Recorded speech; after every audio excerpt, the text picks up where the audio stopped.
ده الشفاط اللي هو النوع الكويس اللي انا بقول لكم عليه، عشان في انواع مش كويسه. طب بنعرف النوع الكويس ده ازاي؟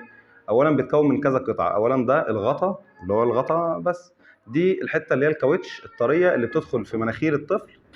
الجزء ده بيركب على السن الناشف ده، خلاص.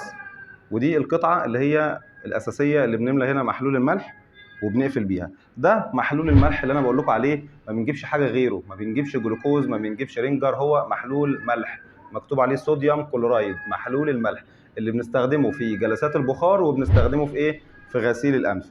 طيب دلوقتي انا هعلمكم ازاي تغسلوا مناخير الطفل. احنا جبنا محلول اهو، خلاص. دلوقتي احنا هنغسل مناخير الطفله الجميله دي بالايه؟ بالشفاط الجميل ده.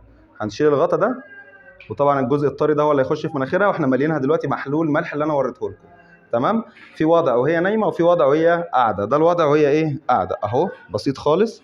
في الباسكت او في الحوض نمسك كده وندوس بس. بص مناخيرها جابت افرازات ازاي. بنعمل ايه بقى؟ بنميل كده ونطبطب بالراحه كده عليها وخلاص، عشان لو في شويه افرازات. نمسح بقى بقها ومناخيرها من الافرازات اللي خرجت دي كلها. بنلاقي بعدها ان الطفل نفسه ارتاح شويه، ولو هو عنده رشح مستمر ده بيخليه يخف بسرعه. ليه؟ لان تراكم الافرازات في انف الطفل بيعرضنا لمشاكل التهابات شعبيه والتهابات جوب انفيه، فاحنا دايما لازم نتخلص من الافرازات اللي موجوده في مناخير الطفل.